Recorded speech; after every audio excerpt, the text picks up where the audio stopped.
Internal documents obtained by NTD suggest the Chinese regime knew about the outbreak long before they made the information public. Chinese authorities lifted the lockdown on Wuhan today, but experts and locals worry that many cases are asymptomatic and not reported, which could trigger another outbreak. The Chinese Communist Party first accused the U.S., then Italy, for the origin of the CCP virus.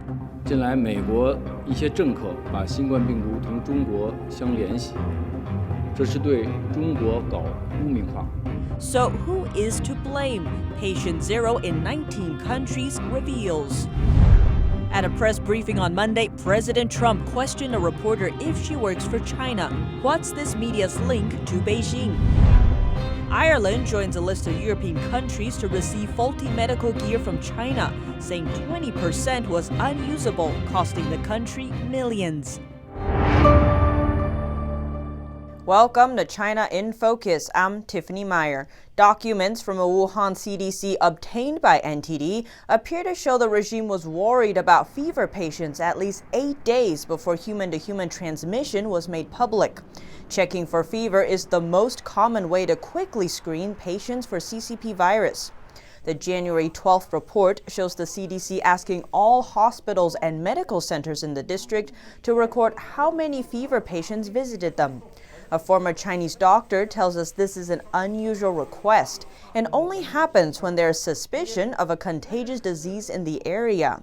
The first column is a list of hospitals and medical centers. The second column is the total number of patients seen that day. The third column shows how many patients had a fever. In 5 health centers, all patients had a fever. In one hospital, almost half of the patients had a fever. Chinese authorities announced human-to-human transmission on January 20th. That's 8 days after the date on the internal report. A February 8th document from the same district appears to show that not all CCP virus deaths were counted in official figures. The document lists all designated CCP virus patient hospitals in Wuhan. But the list only includes 2 of the 22 medical centers listed in the previous report. But the medical centers that were not included had CCP virus deaths. A third document shows there were at least 8 deaths. These 8 deaths were not counted in the official figure since they were not from designated medical centers.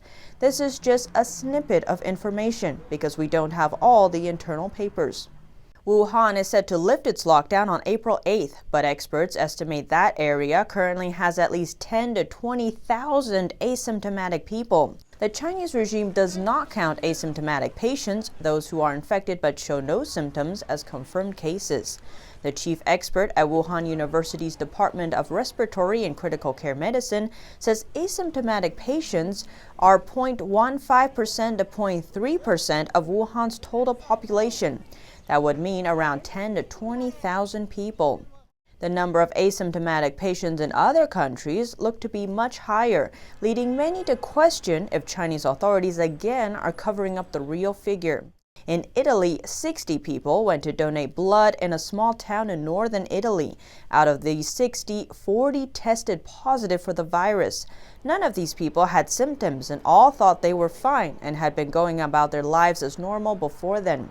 They are all now in self-isolation. We previously reported that a lawyer in China has been exposed to a disciplinary punishment by a society of lawyers because she posted an article on Weixin about the long waiting lines at a funeral house in Wuhan.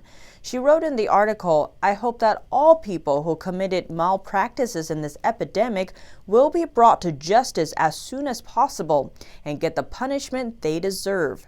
Now we have the decision of the Lawyers Society from April 3rd.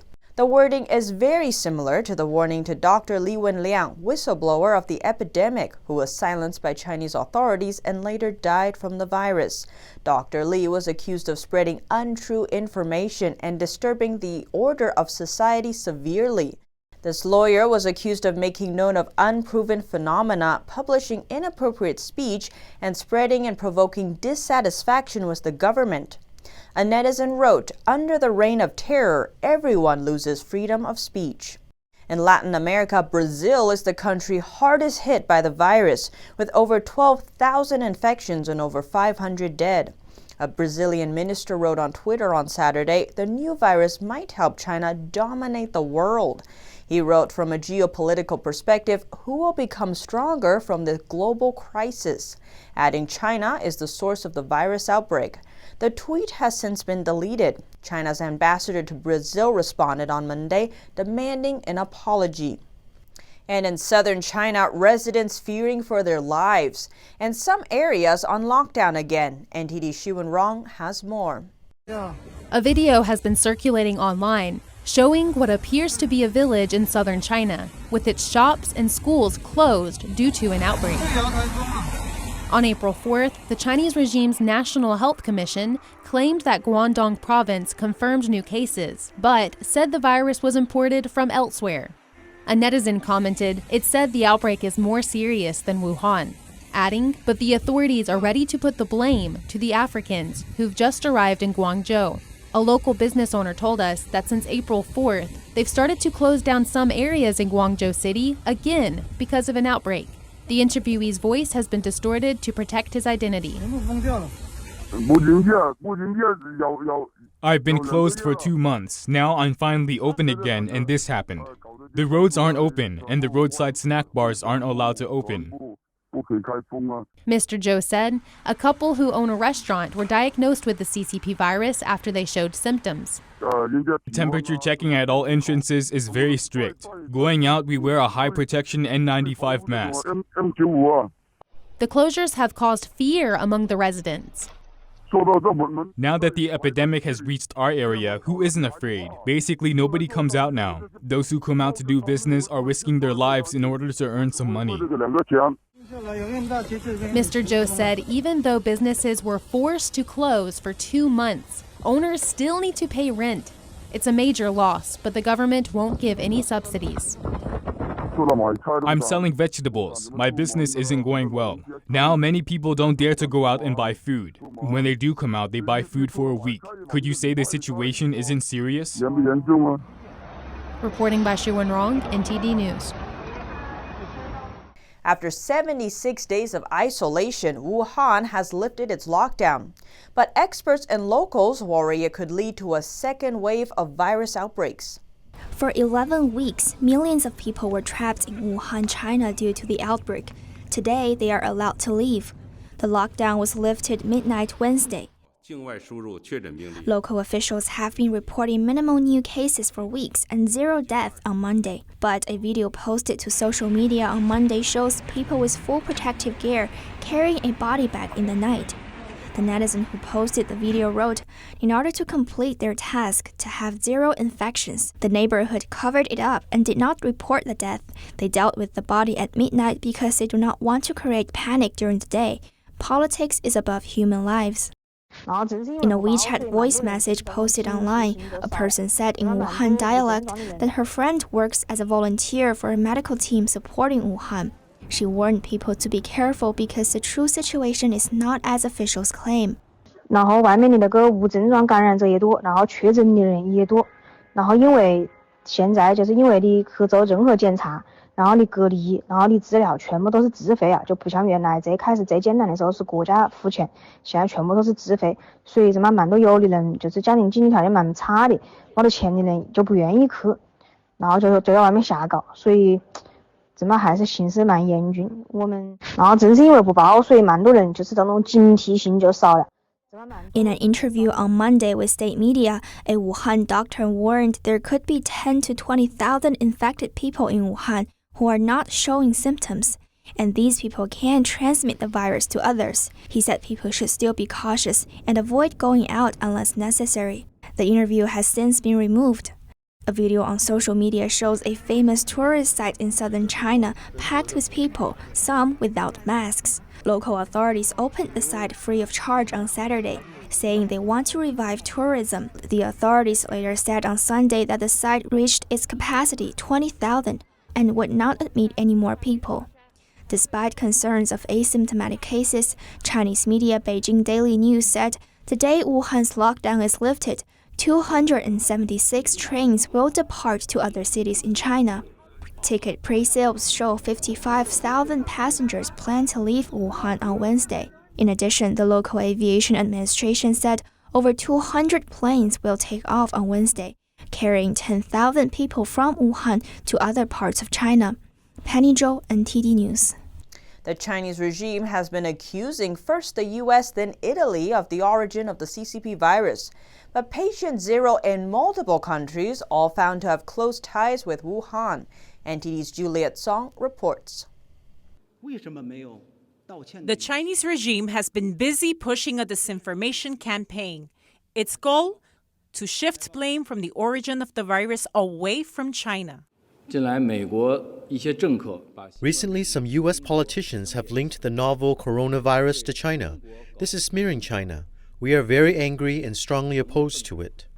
The regime denies responsibility for the CCP virus, but records show that in at least 19 countries, the first people infected were from Wuhan, had been to Wuhan, or were in contact with others from Wuhan. Italy's virus death toll has now risen to over 17,000. It's the highest number outside China. The first two patients that tested positive in the country are a couple from Wuhan, China's virus epicenter. They left for Italy before Wuhan was put under lockdown. Meanwhile, the first patient in the U.S. was a man who traveled to Wuhan to visit relatives. He tested positive on January 20th. The U.S. now has the third highest death toll outside China, with over 12,000 reported deaths. The same day, South Korea reported its first case of the virus, a woman from Wuhan. The first 3 confirmed cases in France had all visited Wuhan before arriving in France. Germany's patient zero came in contact with an asymptomatic Chinese co-worker who had recently interacted with her parents from Wuhan. And on January 25th, Canada discovered its first virus patient, a man who traveled to Toronto from Wuhan. Likewise, Australian authorities also confirmed the country's first case on January 25th. The patient, a man that had been to Wuhan before arriving in Melbourne. Juliet Song, NTD News. At a press briefing on Monday, President Trump questioned a reporter about her media's background. The reporter denied working for China, but the outlet actually has close links to Beijing. NTD's Catherine Wen has the story. On Monday, President Trump questioned the reporter's background at a White House CCP virus or coronavirus press briefing. Who are you working for, China? You work for China or are you with a newspaper? Who are you with? Hong Kong Phoenix TV. Who owns that, China? Is it owned by China? Hong Kong. No, is it owned by the state? No, it's not. It's a private owned company. Okay. The president's question was prompted by the reporter repeatedly asking him about working with China to fight the virus. The reporter replied that she works for Hong Kong Phoenix TV. She called it a privately owned company, but the outlet is known to have close ties with Beijing. Phoenix TV is an overseas media controlled by the Chinese Communist Party. During a 2017 congressional testimony, China expert Sarah Cook called the station an example of a Chinese propaganda outlet not directly owned by Beijing. At that time, the Chinese state-run media, CCTV, had a 10% stake in Phoenix TV. The station's founder and CEO, Liu Changla, was a former Chinese military propaganda officer. He later worked for the Communist Party's official radio station. From time to time, the outlet reports on topics taboo in mainland China, like food safety scandals. It does this to present itself as an independent voice, but on sensitive issues, they stick to official narratives. If Beijing is not happy with some of its content, the Foreign Propaganda Department or the Foreign Ministry will take it to the higher-ups in the company. Then the piece of news will need to be taken down. I personally ran into situations like this. The station's narrative also remains the same when reporting on the pandemic, keeping in line with the Chinese state-run media's criticism of the U.S. response. Last week, Phoenix TV wrote on Twitter that, in response to U.S. officials accusing China of concealing information, Chinese Foreign Affairs spokesperson Hua Chunying criticized some U.S. officials, saying they seemed anxious to deflect blame. She also called their actions shameless and immoral. Access to White House press briefings is controlled by an independent journalist group. On Tuesday, many questioned the group about granting access to a media with close link to Beijing. The organization hasn't publicly responded. Catherine Wen, NTD News. And Ireland received a shipment of medical equipment from China, of which a lot of it were not usable. They are certainly not the first European country that wasn't happy with the shipments they received from China.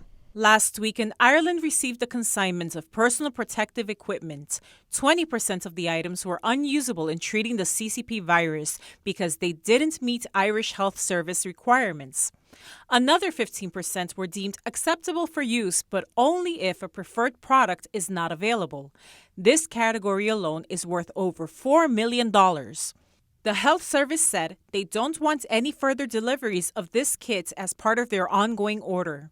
The UK revealed on Monday it had received 17.5 million test kits from China that were unreliable when used for patients who aren't severely ill.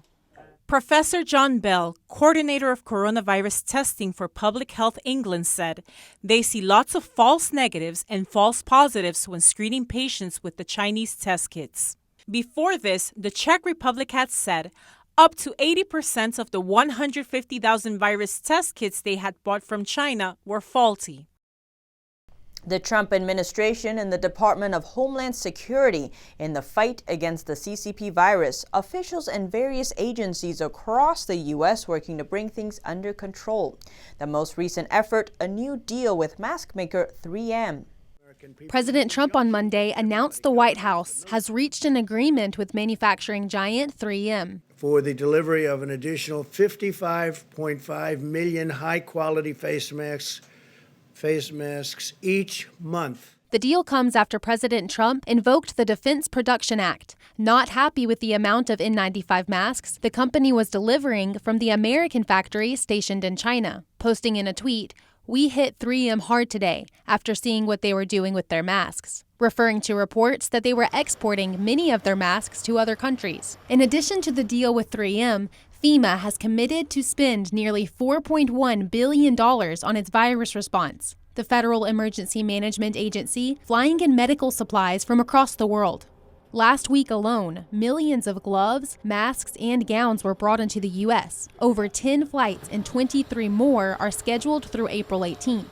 Hospitals, healthcare facilities, and nursing homes have first priority. And last week, FEMA sent ventilators from the national stockpile to the hardest-hit states needing it: Michigan, New Jersey, Illinois, Connecticut, and Louisiana, while Customs and Border Protection works to keep critical trade going. Since the end of January, U.S. has brought home over 43,000 American citizens. For those at sea, the U.S. Coast Guard has brought in 1,200 passengers from cruise ships. Beware of false claims from businesses that might be trying to profit off the pandemic. That's the message from LA officials who say one China-based company posed a continuing threat to members of the public with their home test kits. That company agreed to settle outside court with the city on Friday. Officials in Los Angeles say the city is settling a lawsuit against a Chinese company that sold fake home test kits to screen for the new virus.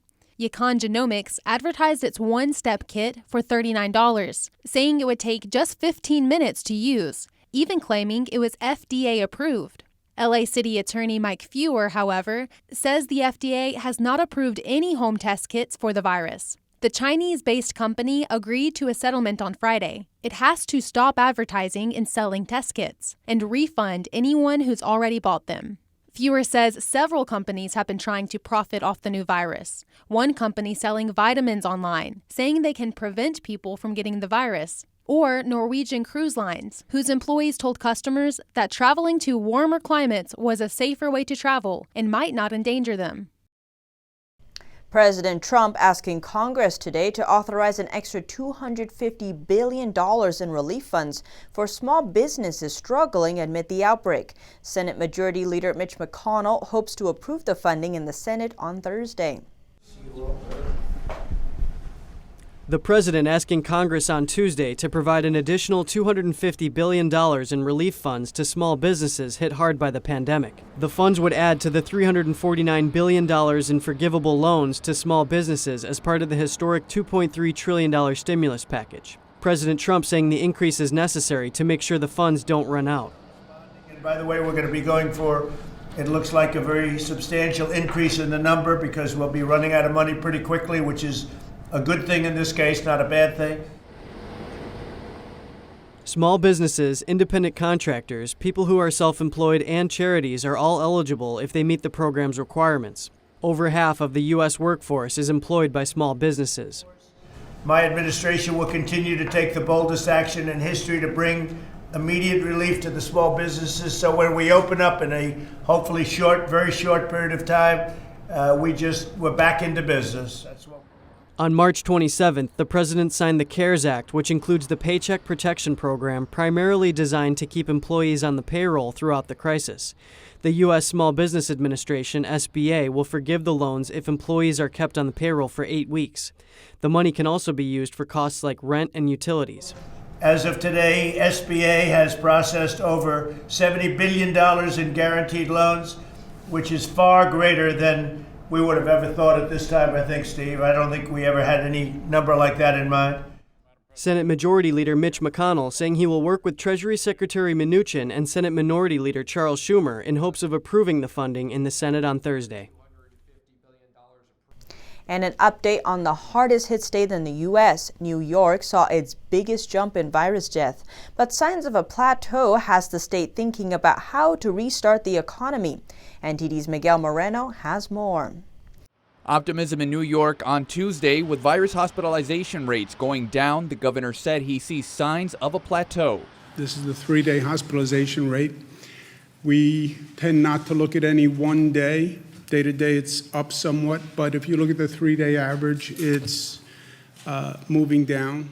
ICU and daily intubations were also way down, but on a sour note, New York also had its biggest death toll over the past day, 731. And as of Tuesday, nearly 5,500 people have died from the disease caused by the CCP virus. Mayor Bill de Blasio said they're eyeing Hard Island in the Bronx for temporary burials in case they need it, but preferred not to speak about it too much. We're going to do everything we can to handle each case one by one, respectfully.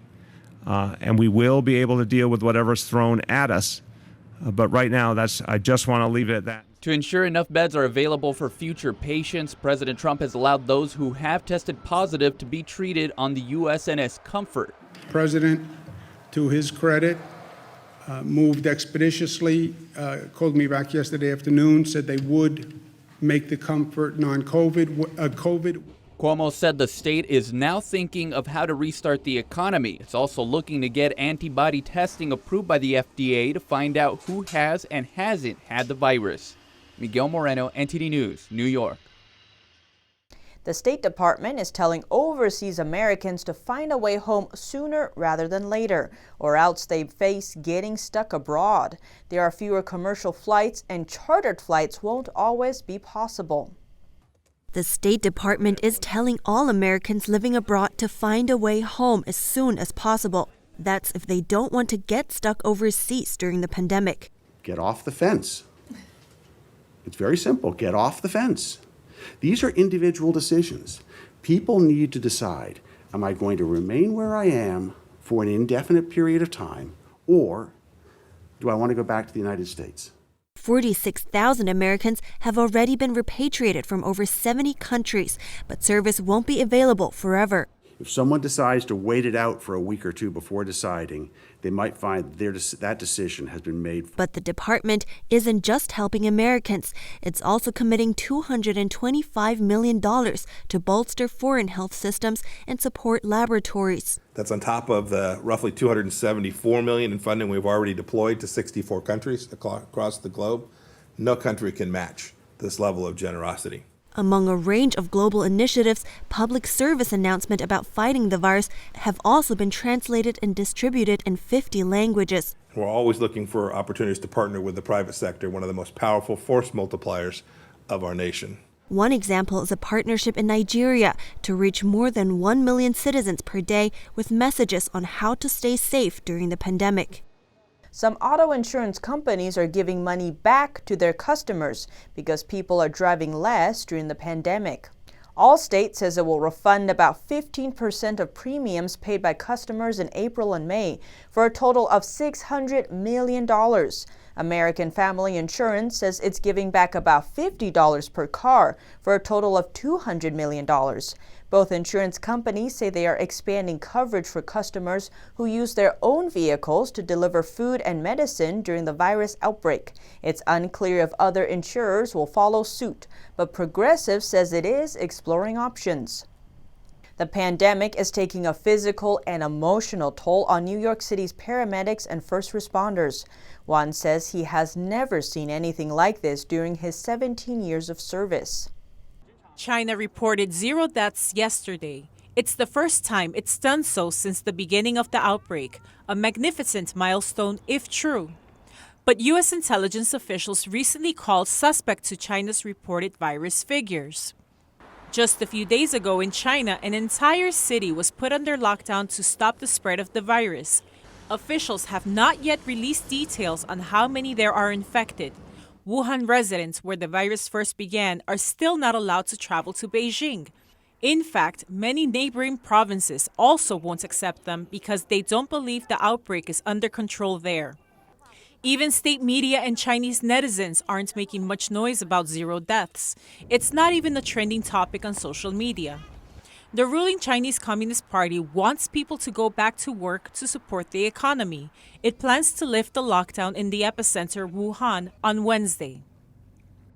Little Caesars is donating 1 million pizzas to first responders in the next few weeks as the virus pandemic continues. The pizza chain says pies will be donated to hospitals, police departments, and fire departments. The Give Back kicks off Tuesday at the Detroit Medical Center in the company's hometown. Little Caesars says these donations could serve up to 4 million meals. And starting next Monday, customers can also get in on the action. When they use the Little Caesars app or order online, they have the option to pie it forward and donate a pizza to a nearby hospital or first responders. Here at China in Focus, we bring you first-hand information from inside China. Don't forget to subscribe for the latest updates.